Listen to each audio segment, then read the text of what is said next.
Right. We're recording. I told you earlier that Guy wasn't going to be able to be with us, but his other meeting was canceled. So here he is. Hi. Guy, this is Hi, Guy. Kristen Hansen. We've seen each other Yeah. at Walt Roberts meetings that I still don't know what the title is, but I'm delighted to get to meet you and was very struck by your comment to him, which we've now posted. Yeah, I saw the post. Thank you. When we are to accomplish the same thing.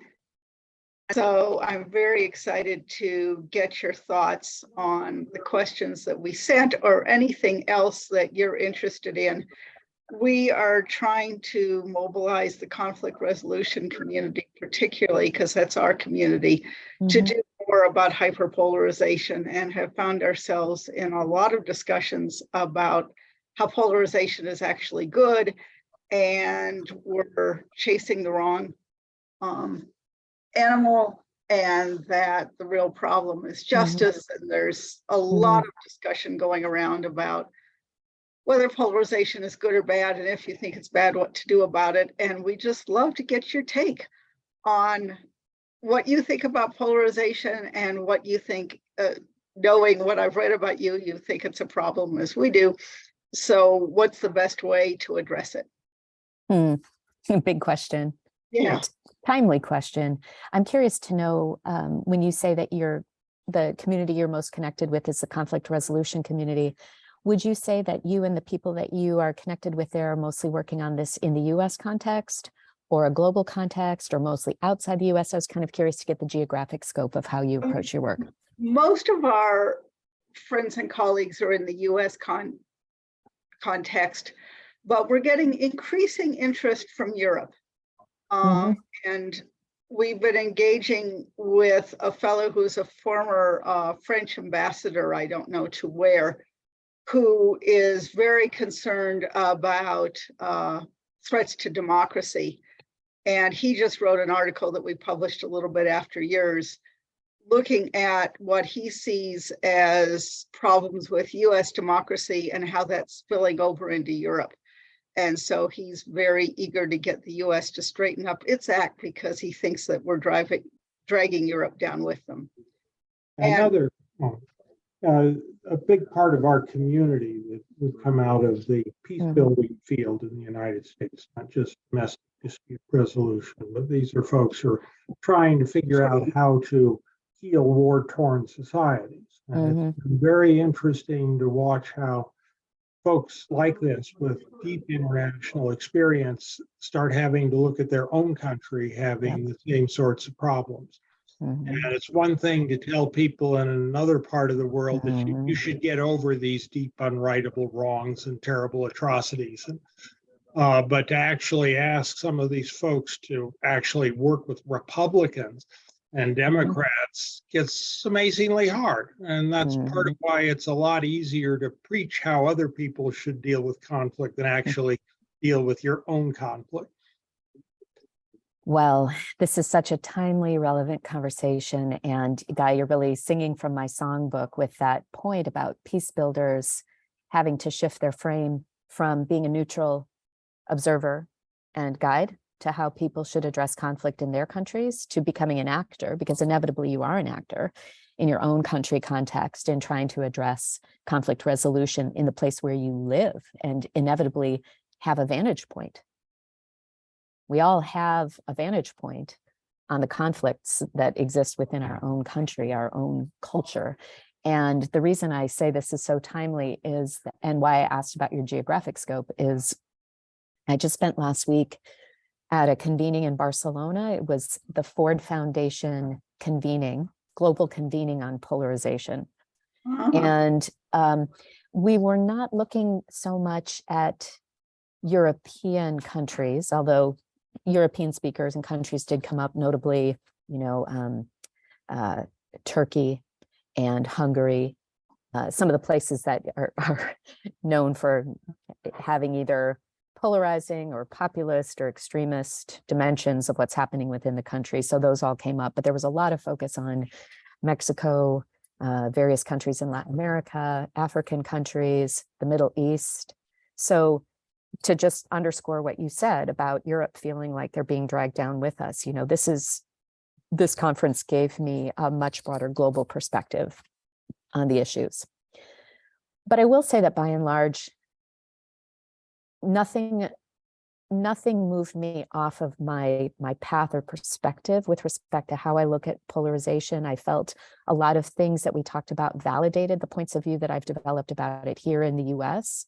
And in my closing comments, because they kind of went around and asked people to share a closing thought or reflection from the two-day convening, Ford Foundation convened this group because they're looking at putting significant resources into the problem of polarization.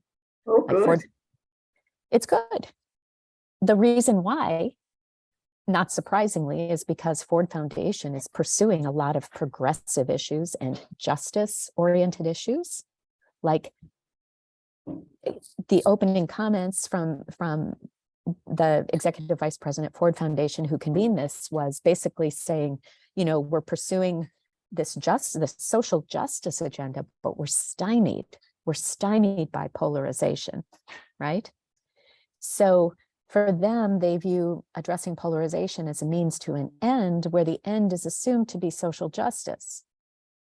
And my closing comment was just to inject a word of caution about that and say, look, many of us who work on polarization, certainly in the US context, it's not because we think polarization is such a fun, great, sexy topic to work on. It's because there's something that we felt worried, alarmed, concerned about, or stymied in trying to pursue.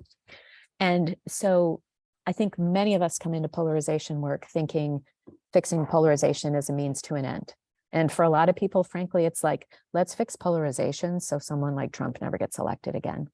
Right. Yeah. But the problem with that is, to really do bridge building work credibly, you can't assume an outcome. And you also can't assume that one outcome is good and another outcome is bad. Like, you might in your personal beliefs want certain outcomes, but you kind of have to let go of that.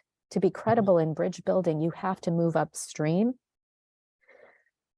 And you have to be about means and not about ends. You have to trust that the ends will go where the universe wants them to go, but you must participate credibly and with integrity in the means of building bridges between people who hold different worldviews.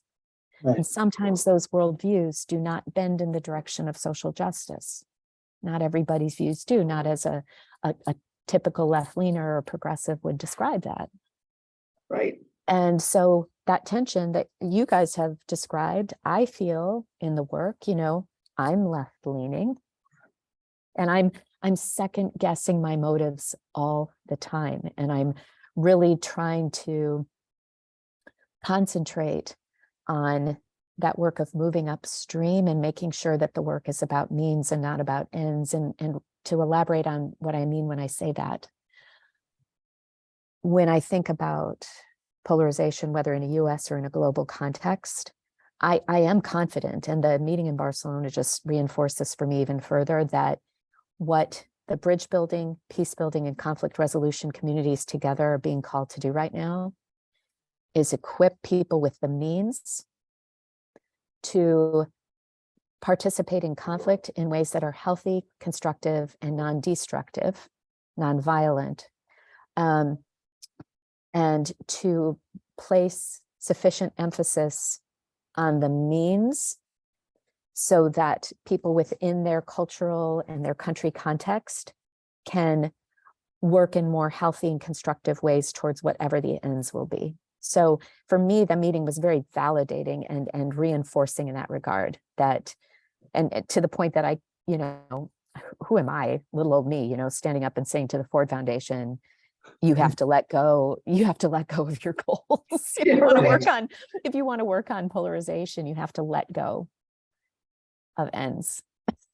Like, it's very hard to hold those missions simultaneously and be trusted, because someone who's opposed to those ends can smell that a mile away. Right. And so you can also point out that there's different definitions of justice. So that's right. The progressive view on justice is one, but conservatives have another view, and theirs is that they're being unjustly treated too. So they want justice too. They're just defining it differently. How about justice for the unborn? Yeah. Yes. Right. And freedom is a word that can easily be bent in either direction too. Freedom to do certain things, freedom from. And so when I talk about circling back, just constantly circling back, retreading ground and revisiting and reaffirming what my reasons are for doing this work and what are the assumptions that guide my work, at the very, very core of it. And it's where it started for me, because for me, it was the 2016 election that pulled me into this work. I'm not somebody with years and years of experience or track record.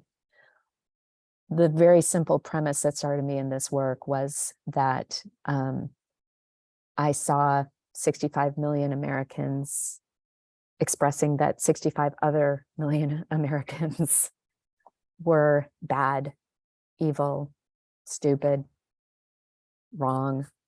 And for whatever reason, I just couldn't sit with that or leave that. Like, not only did I reject that idea, but I felt like I needed to help other people reject that idea. I don't know why, but that was what I felt like I needed to do. And I guess it's because I just deeply, deeply need to believe in the inherent goodness of people. That's what drives me. And I do, we've been through so many cataclysms over the last 4 years, but nothing's really knocked me off of that driving assumption that as human beings, with very, very few exceptions, we want to be good, we want to be moral, we want to believe the things we're doing are good and moral and righteous. And that can lead us in different directions in terms of our voting choices or the causes that we support and pursue. But by and large, humans do what they do and act the way they act because they are trying to be good people in the world. And I think holding that frame is critical to doing bridge building work. And that when I talk about the means, like what are the means we need to equip people with? And I'm gonna link this back to your point about polarization. People saying polarization is good, it's not bad, because boy, did that come up a lot in Barcelona. In fact, let me go there next in my thought process. So there was a lot of discussion in Barcelona as well that you need polarization because polarization and conflict is what leads to change. Out of the conflict comes transformation. Right. And so you need to agitate, you need to generate conflict, you need to create stark choices for people and encourage as many people as possible to make whatever choice you think they should make. So, okay, I get that, right? And this is where people make the distinction between issue polarization and affective polarization. Yes, issue polarization, I think, is just a fundamental aspect of human existence, that we all will hold different worldviews, different assumptions about what works and what doesn't work. I don't have any delusions that this work is about getting everybody on the same page as far as who the best candidates are or what the best policy outcomes are. That's not a goal I hold. I mean, maybe some people do, but it doesn't seem realistic to me. So in a sense, I'm saying I think issue polarization is just a fundamental fact of human existence, that we're going to disagree, see things different, have different worldviews and perspectives. Affective polarization is very much more about how we feel towards each other, how we treat each other, the words we use with one another, and the actions, of course, right? So there's a whole spectrum there, from just feeling negative feelings towards other people, but holding our tongue, to expressing those negative feelings, to acting on those negative feelings. And over the last 4 years, we've all kind of had to decide, where are we on that spectrum, right?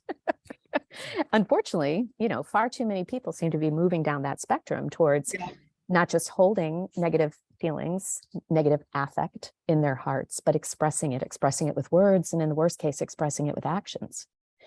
And we seem ill-equipped as humans to draw distinctions between the fact that we can reasonably disagree on issues and outcomes and candidates, to being able to continue to treat each other with courtesy, respect, or just basic humanity. Now, complicating all of that is the I don't want to say the fact, because I don't want to try to suggest that this is a fact, but complicating all of this is the perceptions we hold that issues are existential, that the conflicts that are erupting are a matter of life and death. And it can be hard to, it's easier for me to articulate this from a left-leaner's perspective, but for left-leaners, many things have felt very existential over the last 3-4 years, right? Whether it's climate change, whether it's racial justice and equity, or police violence, I said climate change, pandemic, and, lack of vaccine uptake, or just Trump's very divisive rhetoric and style and constant verbal assaults on populations that are marginalized, disadvantaged, vulnerable, and so on. And so all that existentialism comes up in us, right? And what's been harder for me to discern, but I've worked really hard at it, and I like to say I live on the left, but I visit the right as often as I can, is understanding what is it that feels so existential about this time for right-leaners. Like, I'm not sure I understand that. I really need to understand that, because it's clear that part of what's amping this all up is the sense of existential threat that people on the left feel. Trump is an existential threat. Anti-vaxxers are an existential threat. The police are an existential threat. Climate change is an existential threat. But unfortunately, what I've discovered is there are many genuine threats perceived on the right as well. Yeah. Right-leaners are also operating from a sense of existential threat. And this is some of what I was trying to get across in that post, and my response to Walt was, it's, Trump may be cynical, Tucker Carlson may be cynical in their pursuit of divisive rhetoric and strategies, and they may be exploiting it and gaining from it in terms of power and money and all of it. But by and large, people who are right-leaning, who are feeling, expressing, and acting on fear, are not cynical in doing that. It is genuine. It is every bit as genuine as what a left-leaner might feel in terms of this being a threatening and a risky time. What's interesting is that the perceived threats are just completely different. Yeah. What the left sees as threatening, what the right sees as threatening, there's virtually no overlap, right? But you really do have to steep yourself in what the sense of threat is from people who lean right to know what is driving the toxicity from their side, every bit as much as what's driving the toxicity from, I'll say it, our side, from the left. And so I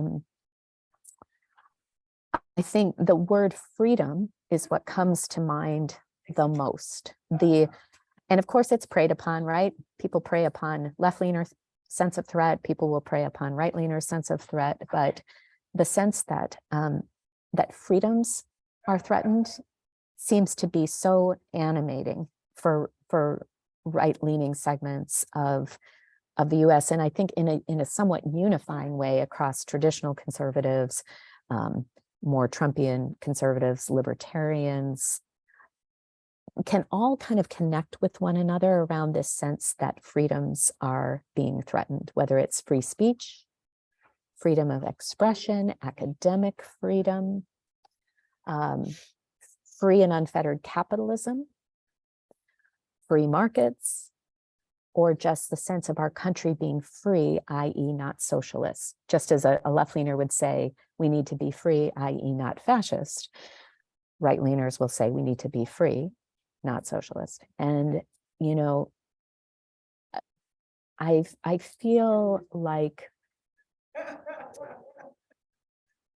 I still need to spend more time in more places, more rooms that are right-leaning, and know people more deeply who are right-leaning. I mean, it's an effort from where I'm situated in the Bay Area and doing the work that I do. But I think I can say, with certainty that animating energy from right-leaners it's every bit as genuine. And so that was why I made the point in the blog. It's like the vast majority of these millions of Americans, and let's remember there were even more of them in 2020 than in 2016 who cast a vote for Trump, are not doing it to be nihilistic, are not doing it to invoke chaos, are not doing it as a vote for authoritarianism. Like, oh yeah, I want to discard democracy and become an autocracy. There are positive, values-driven and oriented reasons why Americans are casting a vote for Trump. We have to remember that. And I've been really discouraged and disappointed by rhetoric coming from the Biden administration that has been careless and loose in assigning and ascribing these negative characteristics to arguably millions of Americans, because a lack of parameters has been put around that language and saying, oh, we have, a semi-fascist movement or the MAGA Republicans. Well, who are you talking about? Who are you talking about? Are you, because it sounds like you're talking about 70 million Americans. That's what it sounds like. Yeah. Is that really what you mean to do? That's what they're hearing for sure. Of course. I mean, it only took 24 hours for that to start to be exploited in the fundraising cycles of Republican candidates. 24 hours. I'm on all the mailing lists, and the minute Biden says something like this, it goes into a quote in a fundraising email. I mean, why wouldn't you, right? Why wouldn't you? Right. And so, again, going back to means versus ends, it's not that I don't think that, Trump's behavior or rhetoric is appalling. I do. Of course I do. I mean, it was his ability to trigger me and offend every nerve ending in my body that got me initially, knocked out of my career path and thinking initially I was going to be part of the resistance and I was going to go, fight Trump. But it's every bit as much as he triggered left-leaners like me, Biden's been triggering right-leaners. And I hate to say it, but I think that he knows it, and there's commentary now suggesting that that was in fact a good strategy to turn out the base and get people to vote in the midterms. And maybe it was, but taking the long view, that really comes at the expense of the vision and values that he had asserted for his presidency in terms of really trying to heal and repair and bridge the rifts in our country. I think that the rhetoric leading up to midterms was really unhelpful in that regard, and a setback for bridging efforts. Now, one of the things that we've been struggling with, and I'd be interested in your thoughts on it, is a vision for and sort of an underlying vision for democracy. That right now, and we've had, in our classes, we ask students to imagine what a reconciled society would look like. And it's invariably a society in which their side wins and the other side realizes that they were wrong all along. That's right. And what we really need is a vision of sort of an underlying set of beliefs that allow different communities with different images of social justice to coexist in a spirit of tolerance and respect and, constructive competition on a lot of the big important ideas and issues of the time, but an underlying set of beliefs. So democracy isn't, when you're defending democracy, you're not defending the Democrats' view of it or the Republicans. You're defending this underlying vision, which has largely disappeared from the public consciousness, that nobody gets up and gives a speech about defending that. They give a speech about defending one side or the other. Yeah. And I wondered whether you've given any thought to that. I certainly have. I mean, it's why I say that in my time allocation, I try to allocate 75 to 80% of my time to what I, describe as the bridge building pillar or category of reform work. But another 20 to 25% goes to the broader cross-pillar reform efforts that are also nonpartisan. But are you guys familiar with the construct of Partnership for American Democracy, for example? It's now called the More Perfect Campaign. Yeah. Well, I'm generally like a systems and institutional thinker. I come out of big corporate environments like IBM and Intel, and I can be institutionalist in my thinking, so I have to kind of confess that at the outset. I'm not like really a grassrootsy person. I'm very corporate, and as such, I'm a believer in the idea of constructs, organizational constructs that help us coordinate and accelerate progress towards shared goals. And so I'm a big believer in the vision of Partnership for American Democracy and how it kind of lays out the broader challenge we have as a country. Guy, to your point about, nobody makes speeches about this or that. Well, that's what this effort is all about, is elevating the virtue and value of bipartisanship, civic education, elections that both have integrity and are perceived to have integrity, sensible reforms in our media and social media landscape, and then bridge building is kind of the glue that connects and holds all those other pillars together. So when you talk about an underlying vision for democracy, sometimes I describe it as like, it's the container that holds all our differences that we all have to agree to live within. But another point that I will often make to people to challenge, particularly my fellow left-leaners, is I say, when you think about so many of the things that have upset you over the last however many years in terms of outcomes in our country, you have to remember that all of these things have happened in the context of a democracy. All of these outcomes have been produced in a democracy. Now, I know there are indices that indicate that we've become a quote unquote flawed democracy, or we're becoming an anocracy, that term that's like between democracy and autocracy. I'm a little bit suspicious of those indices because to me, there's a little bit of a left-leaning flavor to what the metrics and markers are. But I will grant that democratic backsliding is a real thing. A lot of it, though, has to do with the erosion of norms and institutions, and not because we've had an actual failure or collapse of our democracy. And whether you look at things like dark money, or the composition of the Supreme Court, or how vaccines have rolled out in our country, you can't point to anything there and say those things happened the way they did because our democracy failed or is failing. The only real answer, although it's not one that everyone leans into, is if you don't like the outcomes, you just have to participate harder in the democracy. You just have to work harder. And the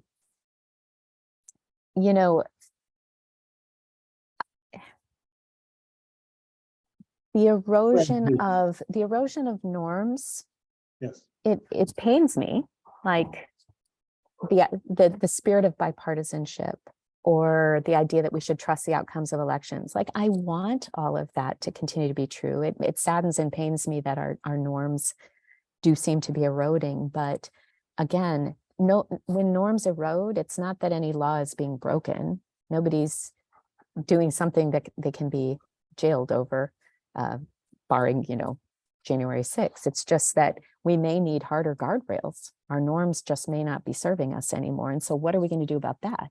Then the question is, what do we do? If norms aren't solid enough, what do we need instead to strengthen and shore up what has previously been managed through norms and assumptions? And to me, there's even a silver lining in the erosion and disruption of norms, which is, I think that norms going by the wayside is a consequence of a country becoming more genuinely diverse with a wider set of worldviews, a wider set of backgrounds and perspectives. It gets harder to assume that everyone is going to play by the same rules. Yeah. As we become more diverse and colorful and chaotic and different, and more parties and players coming to the table. You know, I think about, if you just look at Congress and you think about norms within Congress, and oh, it wasn't like it used to be. You know, it used to be that the Democrats and Republicans would get together and have a drink at the end of the day. It's like, well, yeah, but you know, it may have been more comfortable for a bunch of older white guys to go and have a drink after work. But are Mitch McConnell and Alexandria Ocasio-Cortez going to be like, hey, let's go out for a drink after work? Maybe. I mean, it would be awesome if they would. That would be great. But that may not happen. And so what are we going to do instead to create the mechanisms by which Mitch McConnell and Alexandria Ocasio-Cortez have a way of engaging constructively with one another? Because the drink at the bar after work just might not be the mechanism that does it anymore. One of the things we've been struggling with is what we call the bad faith actor problem. That the conflict field, and you know, as you mentioned this to start with, that is assume that in their heart of hearts, people are good faith actors, and then if you offer them a mutually beneficial way of addressing a problem, they'll take it. And one of the things that it's hard not to, well, it took us a while to come to the belief that there really were these bad faith actors out there who have figured out how to profit from driving us apart, either as a ticket to power or a ticket to a lucrative audience for your news channel or whatever. Yeah. Now, a lot of these bad faith actors are doing so because of the incentive structure of the system. They're not necessarily evil people, but they're still doing things that are explicitly designed to tear us apart rather than bring us together. I think that is a little bit evil, actually, don't you? Yeah, well, there's degrees of evil. And there's some folks that get pressed into it. There's some folks who think that, well, democracy is just this rough and tumble thing where everybody advocates for what they want as strenuously as possible, and you wind up bending the rules as far as you can. And then there are folks that are a lot more sinister than that. And there are things that lead people to do this that are, you know, like we have such good tracking of what news articles get the most clicks and the most shares, that tends to push news outlets on both the left and the right towards increasingly inflammatory coverage. And it's, you know, at one level, they should be really smart enough to stop that, but the competitive pressures to do that and still stay in business are awfully strong. The thing that I'm thinking about as you're talking about this is the Democratic strategy of pushing the extreme candidates. Yeah, because they figured that they were easier to beat. And I was appalled for two reasons. One was I thought it was incredibly dangerous because I wasn't sure that we were going to win. Yep. And the other one is, if these guys really are existential threats, don't you have a moral obligation? Yeah. The norm that you say is breaking down, it strikes me that there should have been a norm that told the left that that was over the line, that they shouldn't have done that. Yeah. So I reacted the same way you did for the same reasons. And regarding bad faith actors, I do, even though what I said up front is that, you know, the animating idea for me is that most people are and want to be good people acting on what they see as, you know, positive moral values. I agree there are bad faith actors. And the way we, in Civic Health Project, the language we've used to talk about the polarization problem is supply and demand. That we have a supply problem and a demand problem. And polarization is this kind of unhealthy supply and demand loop. Liken it sometimes to tobacco. that, you know, it's an addiction that has built up, and now we've got to unwind it. And there's no simple explanation for how we got hooked. And there's also no simple way to get unhooked. It's a complex set of interventions that will be needed, just like we have needed for smoking cessation in our country. And it's not like we've eliminated smoking, you know, we've reduced it, but we haven't eliminated it. So coming back to supply and demand, you use the word incentives, Guy. And on the supply side, that's the problem. The problem is that there are strong incentives to use divisive rhetoric and strategies. You might want votes, donations, viewers, likes, shares, blah, blah, blah, you name it, traffic. On the demand side, that's us. Yeah. We're the consumers, we're the voters, we're the readers, we're the scrollers. We are the demand in this equation, every single one of us. And on the demand side, it's about our preferences. What do we want? What do we want to consume? What kind of a society do we want to be a part of? And when we in our work look at how to intervene on the problem of polarization, that's kind of like the starting point question, is looking at a particular kind of solution, a proposed solution. Is this a supply side intervention or a demand side intervention? If it's supply side, then it's operating on what is being put out there in the world. And there's kind of two sides to it. Can you reduce the bad stuff that's going out? Can you change the incentives so that people don't have as much incentive to put divisive, vilifying, condescending, demonizing rhetoric and concepts out into the world? Or alternatively, can you produce more pro-social content on the supply side so that you start to take up more real estate and provide other choices, healthy alternatives, if you will, not the Cheetos, but the kale. But you still have the demand side problem, because on the demand side, if everybody wants Cheetos, then your kale is not going to fly off the shelf. And personally, what I keep coming back to is the idea that even though the demand side work is a real slog, because it involves changing the hearts and minds and attitudes and behaviors of individual Americans, young and old, and there's 350 million of us, it still might be this, it's still where we gravitate to more in terms of supporting interventions, because I tend to think that the supply is always going to be there. The supply of divisive, polarizing, demonizing rhetoric is going to be there until the demand diminishes. There's always going to be someone. There's that bad faith actor, that constellation of bad faith actors will always emerge if there is demand for what they are offering. And that, unfortunately, we've seen unfold in many places and many eras throughout history. For me, the biggest surprise and disappointment over the past 6 years has been that I thought the demand for what was being offered would be a lot smaller than it was.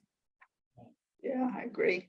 That was a real surprise. But again, you know, my journey there has been to, again, and I'm sure you guys do this too, like you have to transport yourself as fully as you can out of your own worldview and into other worldviews to understand how and why and from where that demand is generated. What did that come from? And I feel fortunate that in my life there are ambassadors or people who I'm connected to who voted for Trump in 2016, even more enthusiastically in 2020, like having proximity to people who I know and love and have expressed their demand in that way has just really forced me to work really hard to understand it. And this is where it comes back to democracy, guardrails, the container. It's like, I do have a point of view that it's not, I don't carry in my professional work a point of view that electing Democrats is good and Republicans is bad. I don't. the point of view I carry is that supporting and sustaining these bad faith actors, whether they are in politics or media, that's the demand we need to stem. We need to shift the appetite away from the demonizing sensationalists and help more Americans to reject that or to see why that is damaging. Even if that person, that actor, or that set of actors seems to be offering something of value. Like that may be true, but the damage wrought it's far too costly to all of us as a society. And so if we can shift people's demand preferences away from the division, demonization, and vilification and towards a different set of norms, because I often describe the work that the bridge building field is doing as just this massive norms shifting exercise. What we're trying to help people steer towards is a set of norms that could be best described as, listening instead of canceling, intellectual humility versus a sense of moral certitude, curiosity and openness versus confidence and absolutism. And I think part of what makes this hard is it kind of runs against the grain of how we in this culture particularly value certainty. We value it in ourselves, we value it in others. We're expected to operate as confident and assured actors. We exalt and glorify type A. And it all mitigates against the idea that no, what we really need to do is feel uncertain. We need to walk in the world with humility. We need to be unsure of ourselves. We need to question our perspectives. We need to listen instead of talking. And, none of that sounds very American on its face, right? Certainly not in the spaces that I occupy. And whether you're talking about the corporate world or religious faith or social justice movements, I mean, you name it, there is an expectation that we form a point of view and we stick by it with certitude, with moral certitude. And unfortunately, I think that is just kind of our undoing. And it does lead us to frame up things in our minds and in our ways of expressing and acting in the world, this sense that everything is existential. And when in fact that may not be true. So one of the things that we're grappling with is the go-to tool for bridge builders seems to be dialogue. And dialogue is great for the 10 or 20 people who are sitting around the table. It doesn't really scale up.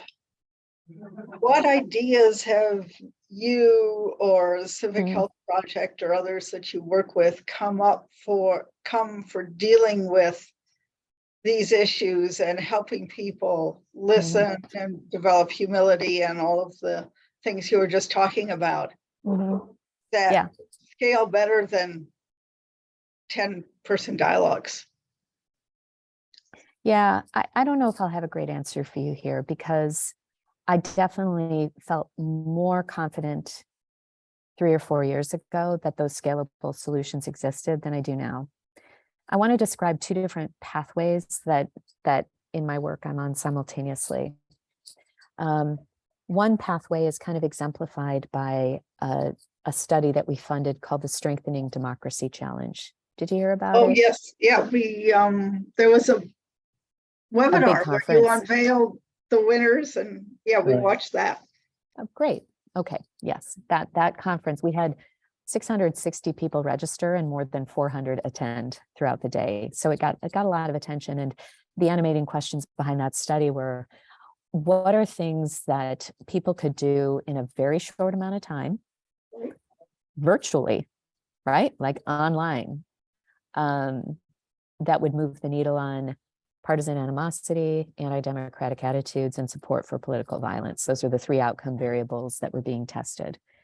And, we started the work with I'm here at Stanford today, the Polarization and Social Change Lab at Stanford. We started that work 3 years ago. And the basic theory we were testing is that there might be things you could do where you could show that in a very short amount of time, that the parameter was 8 minutes or less, you could get people to do something, read something, write something, listen to something, watch something, maybe sign a pledge, do some kind of an exercise where you could observe a shift on one or more of those outcome variables. But we weren't sure. 250 different ideas sourced, 25 of them rigorously tested with more than 32,000 Americans. And the good news out of that is that 23 out of the 25 that were tested did move the needle. Statistically meaningful and observable outcomes, which to me, these were not like saying, oh, we have our answer now, just do these 23 things, Right. because that's a very ephemeral outcome. They survey people immediately after they do the intervention, they see a change, that's great. How do you sustain that? Right. 1 8-minute interaction, it's just not going to do it. So you need to either have dosing strategies or surround sound strategies. Like, I think that the interventions that move the needle provide good pointers to the underlying theory. Like, what are we operating on that causes people to feel differently? It's things like modeling positive interactions between outpartisans, correcting misperceptions we hold of one another, like we think all Republicans are this, or we think all Democrats are that. Turns out that's wrong. Oh, now I have a better feeling about my outpartisan. Another type of intervention that performed well was posing the threat of democratic collapse, like actually forcing people to confront what happens if we choose these visceral impulses over our embrace of democracy. Collapse ensues. That had a marked effect on people who participated in the study. So that's good. So now the question is, well, how can we build on these insights with interventions that are more durable, more sustainable, more scalable? And how do we give people that surround sound of these different types of messages, these different types of interventions that are correcting misperceptions, leveraging elite cues, modeling bridge building between political, media, and intellectual elites in society? How are we giving people vicarious contact with outpartisans through entertainment channels? So, the challenge provided a lot of pointers, and that's great. But now this brings me over to the second pathway. The second pathway is what I call the slog. The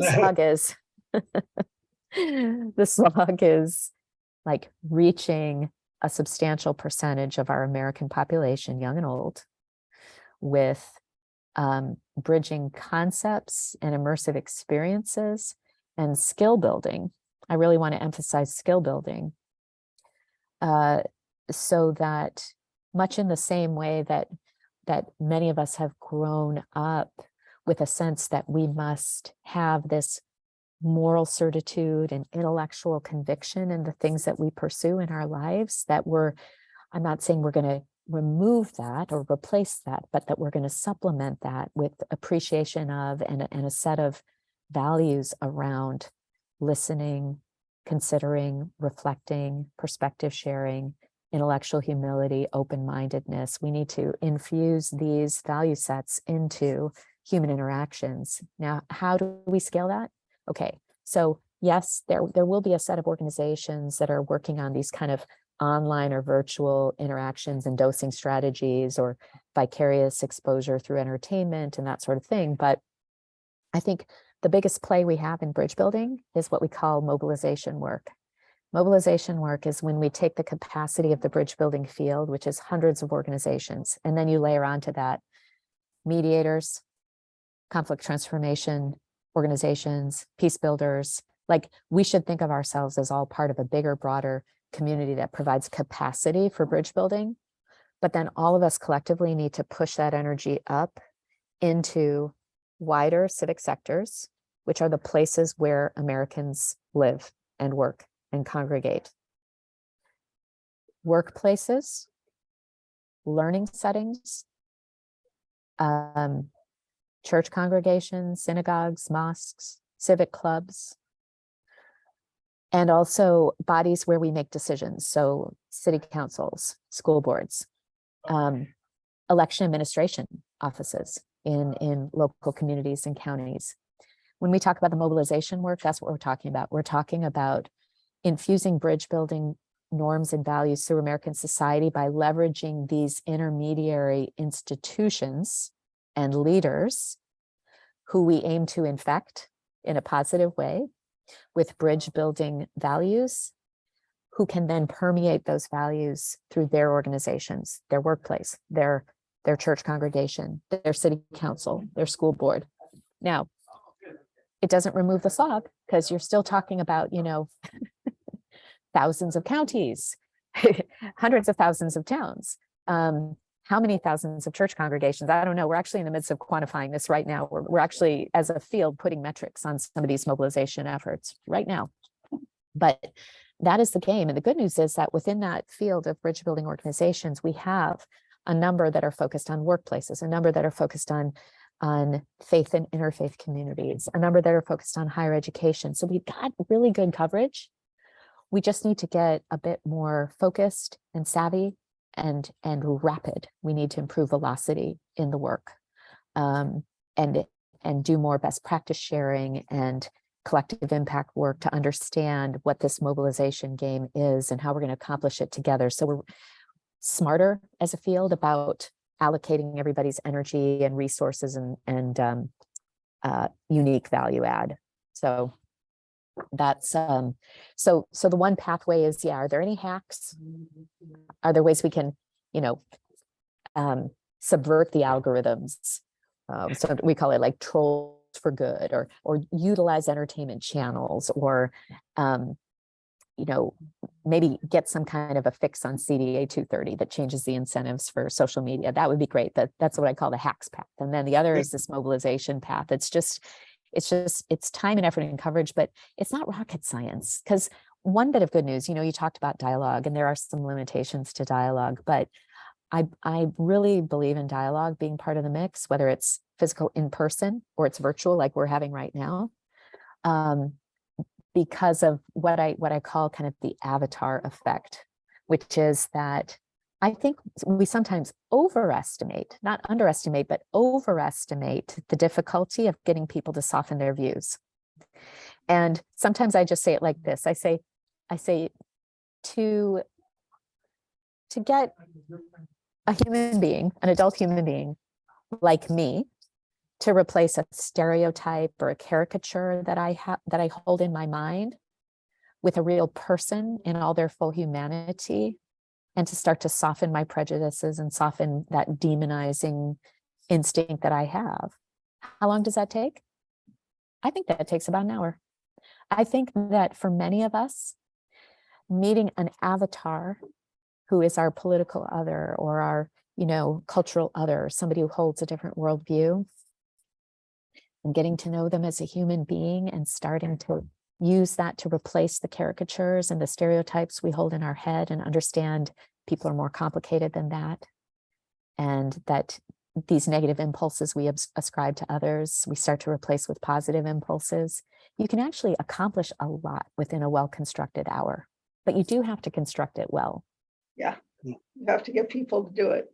And, in terms of like the time and also the level of curation of these experiences, it's all on a spectrum, right? I mean, there are interventions that are 3 minutes long, and there are some that are an hour, and then sometimes it's 3 conversations, and sometimes it's project-based, and then sometimes it's a year-long cohort. We've funded projects all along that spectrum, from single light touch all the way to year-long bridging cohorts.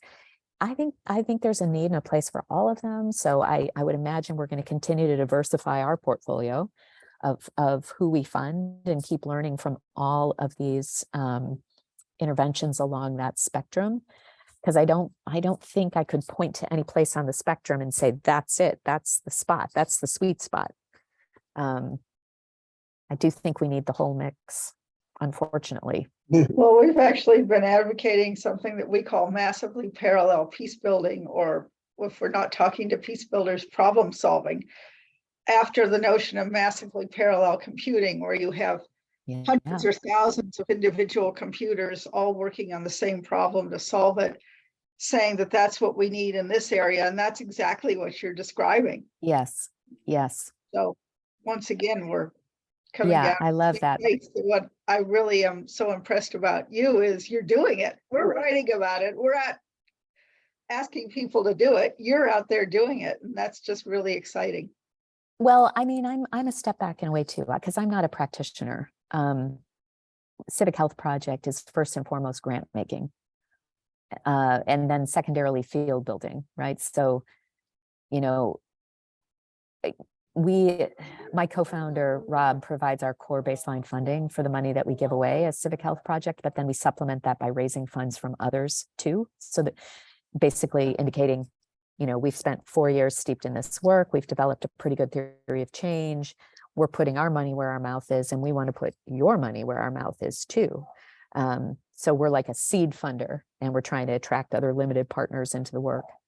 Now, our grants are very small. They tend to be very small, one time, but I like to think that a grant from us is kind of like a good housekeeping seal of approval, that it's been through our vetting process. And then, you know, there are two things we pursue from there after we've made a grant. The first is we try to help our grantees go out and secure much bigger sources of funding. We can be a reference, we can be a promoter and advocate for them to secure other larger sources of funding. And then we look for non-monetary ways to continue to support grantees in our portfolio, and also to advocate more broadly, even for organizations that we haven't been able to make a grant to, which is most of them, right? I mean, 500 plus organizations in the Listen First Coalition. We've made about 30 grants so far since we've formed. So we're only touching a small subset, and I wish we could, you know, provide much more funding to many more organizations, but at least we can, you know, through our grants, we can underscore certain theories of change. We can extract learnings from our grantees that we can then share out more broadly to the whole community. We can experiment with measurement. And then most importantly, we can, like, you know, like moths to a flame, we're trying to attract other funders into this field and say, look at this work is real, it's impactful, it's generating results, it's measurable, there's ROI, you should fund this. That's what we do. Yeah. Sounds really important. And I'm so glad to get a chance to learn more about it. I'm really glad we've had a chance to meet, because I think I mentioned I came across your writing quite a while ago. And so you've been on my radar for some time. I don't even remember now the piece that really drew my attention and focus, but I could tell that there was alignment in how you guys are looking at the work, at least here in this country, and how we're looking at the work. So now I feel like we're more connected and that it was overdue. But it takes a while, doesn't it, to kind of turn over all the rocks and get to everybody? It takes a while. Well, that's the good news. Yeah, that's right. Easy, we'd be in more trouble. Yeah, that's totally right. I mean, it's amazing to me that still, you know, right now, still every week I'm learning about some new person or some new team. You know, people fall into this space, right? Like I did. Mm-hmm. And so I think that is another important part of the work, is what I call induction, just inducting people into bridge building work, making sure that as they come in, like, you know, trying to figure out what motivates them, what kind of work do they want to do, and then making sure they're connected to other people who are already doing it so they can consider, because a lot of people come in with the energy like, I'm going to start something new. Right. And I'm like, no. Here's someone that's already doing exactly what you want to do. Go help them. I hate to reinvent the wheel. How about fenders? Yeah. Oh, things we need. Did you say how about funders? Fenders. So, you know, it's one thing to spend all of your time reinventing the wheel, but if you don't do that, then you get to design the rest of the car. Right. Electric vehicles, exactly. All sorts of spiffy things. Exactly, Guy. And yeah, it's hard though, because well, I think that's endemic to the nonprofit work in particular, is that it's not monetarily driven, it's more ego driven work. It's like ego, mission, passion, and then how do you convince people to, you know, maybe compromise a little bit on their singular vision of what must be in the world for the sake of accomplishing more in partnership with others. Right. But that is a role that funders play in the private sector, in the corporate world, that I think we can and should, and to a certain extent do play in the nonprofit sector as well, which is to kind of create that impetus for merger and acquisition activity, or at the very least, more collaborative ways of working and rewarding collaboration and rewarding best practice sharing. So at this point, with more than 500 bridge building organizations, and I don't even know, like 300 community mediation centers across the country, CMCs, and then we've got the very large membership of the National Coalition on Dialogue and Deliberation, and now you've got peace builders coming in from the global sector into the US. Like that capacity layer, it's pretty big. I think from here, it's like, okay, let's get organized and let's move up and out into the world. Let's move out into our country. Let's go find people where they are. I have a sort of a combination Google Maps adopt a highway image. That what Google Maps does is it draws upon data from billions of people to draw a map of the current conditions of traffic, where you can identify where things are going wrong in the system. And what I try to do is extend that metaphor with an adopt a highway program. So what we need at one level is a map that lets people see where the problems are. Yes. And then you attach adopt a highway programs to each problem. And you want something that can match people up with problems that nobody's adopted yet. Oh boy, I love that metaphor too. I'm taking on board a lot of metaphors from you guys. And to relate to what you just said, I mentioned a minute ago the community mediation centers, CMCs. So one of the big problems that was becoming more and more apparent to me is conflict erupting in school boards. And again, there are bad faith actors at the national level that are involved in creating some of the conflict we're seeing now in school boards. But then there's also just sort of, again, the demand side, the genuine local like conflicts and differences of opinion that emerge, just organically, naturally emerge because people are all different. And so the problem was, I was like, how do we, most bridge building organizations, or a lot of them anyway, have a kind of a national focus, and nobody seems to have a particular focus on school boards. And yet this is emerging as a real hotspot in terms of conflict in our country. What do we do? And who can do it? And that more than anything was what motivated me to reach out to a gentleman named DG Mon, who runs the National Association for Community Mediators, NAFSA. Oh, we know him. DG, yeah.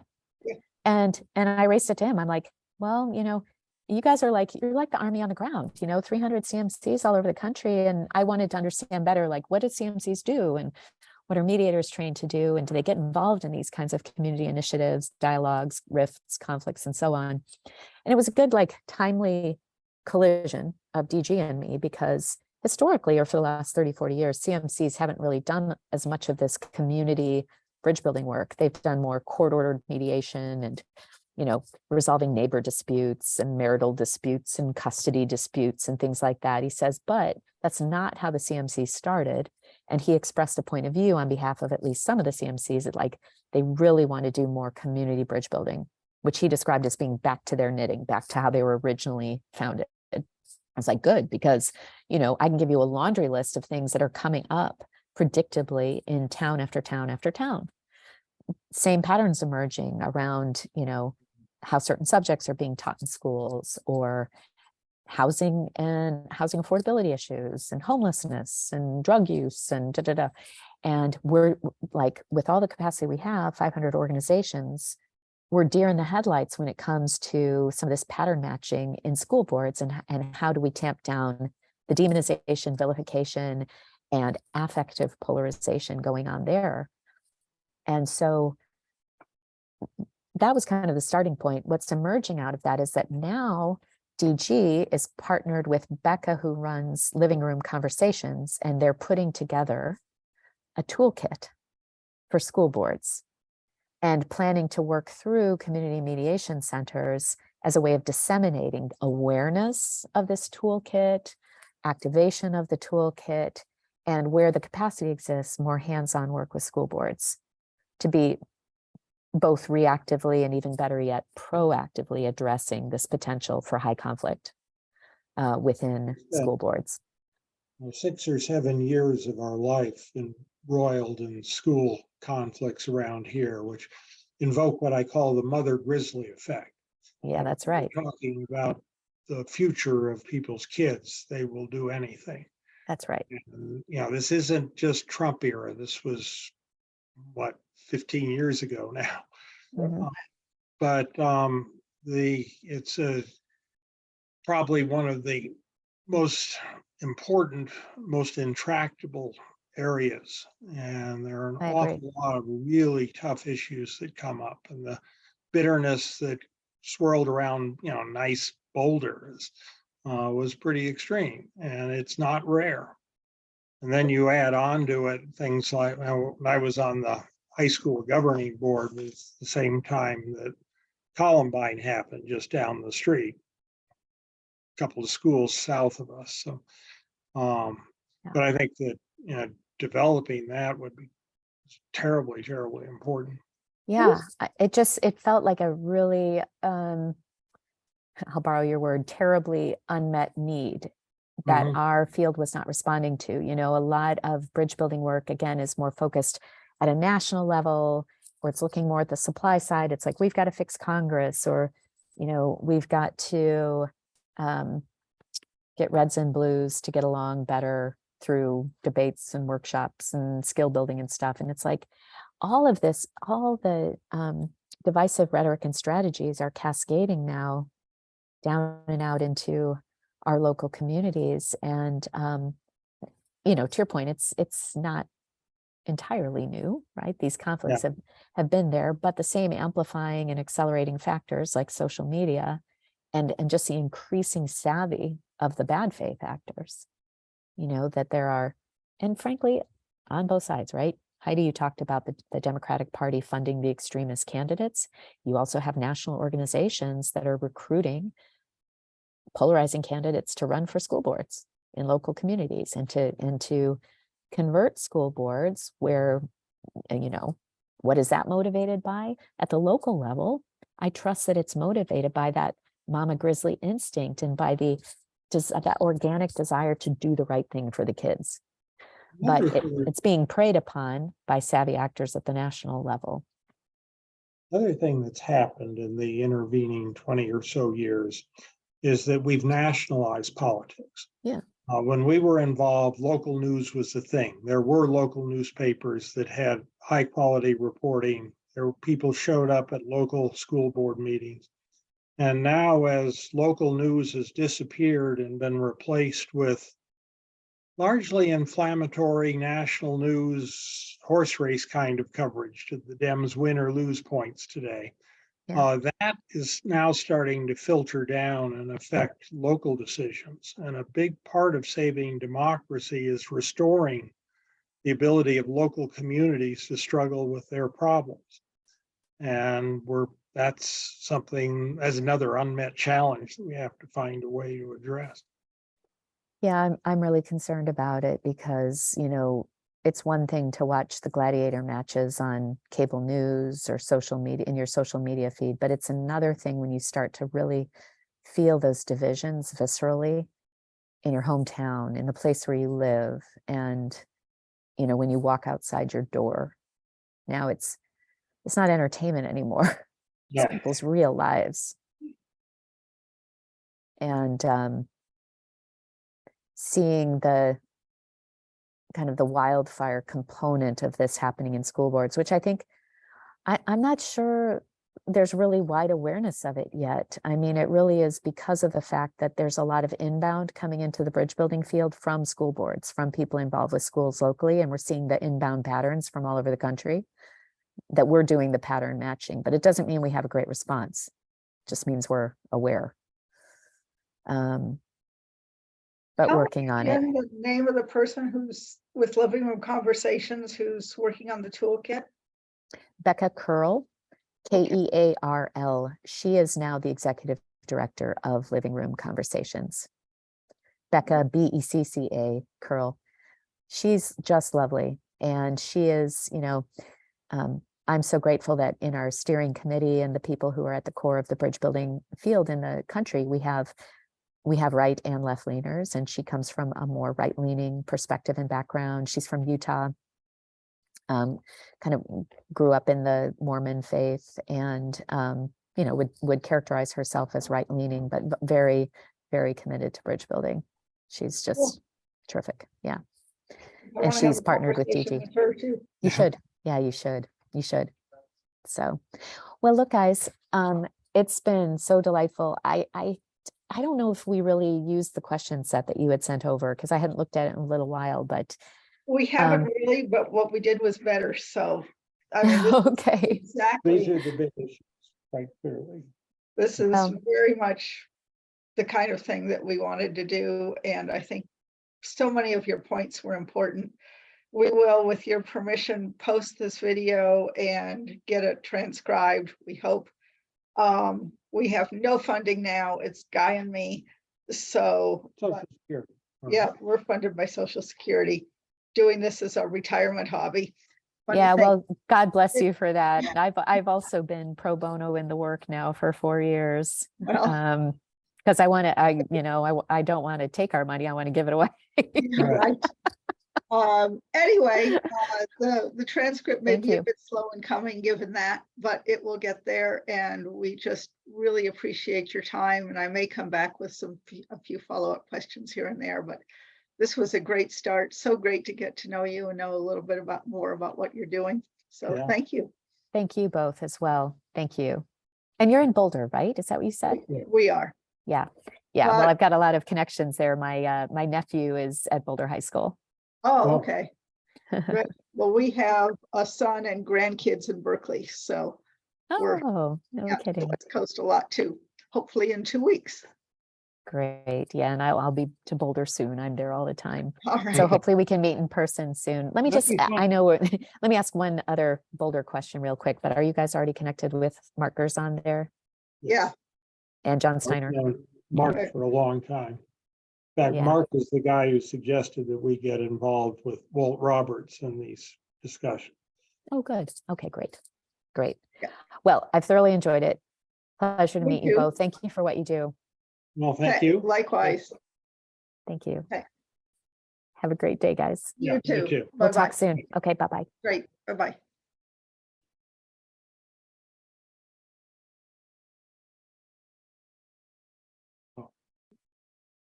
Here.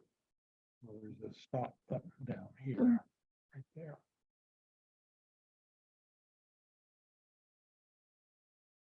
Yes. I think yes. Are If you yes, you will receive an email notification when the cloud recording was ready.